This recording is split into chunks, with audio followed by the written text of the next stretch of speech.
रहा, जिससे मुसाफिरों को शदीद परेशानी का सामना करना पड़ा। हजारों मुसाफिर परेशान रहे। इस हवाले से मजीद तफसीलात जानेंगे फराज निजाम से। फराज निजाम, बताइएगा, अब इस बेल्ट को ठीक कर लिया गया है?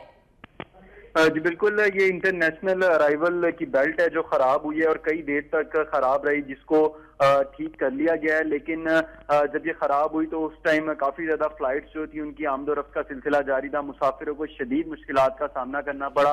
हजारों की तादाद में मुसाफिर ऐसे थे जिनका सामान जो है फंस गया था, जो एयरपोर्ट पर वेट करने पर मजबूर थे और काफी ज्यादा रश देखने में नजर आया। अब एयरपोर्ट इंतजामिया जो उनकी जानिब से बताया जा रहा है कि 20 से 25 मिनट का टाइम के बाद जो है बेल्ट को ठीक कर लिया गया था। अब तमाम तर जो मुसाफिर हैं उनके सामान जो है उनको देना शुरू कर दिया है। लेकिन जब बेल्ट खराब हुई तो फ्लाइट्स काफी ज्यादा थी, मुसाफिर भी बहुत ज्यादा एयरपोर्ट पर मौजूद थे, जिसके बायस उन्हें शदीद मुश्किलात का सामना करना पड़ा। जी शुक्रिया अपडेट करने का फराज निजाम। अल्लामा इकबाल इंटरनेशनल एयरपोर्ट पर बेल्ट खराब होने से मुसाफिरों को मुश्किलात का सामना करना पड़ा। काफी देर तक ये बेल्ट खराब रहा, जिससे मुसाफिर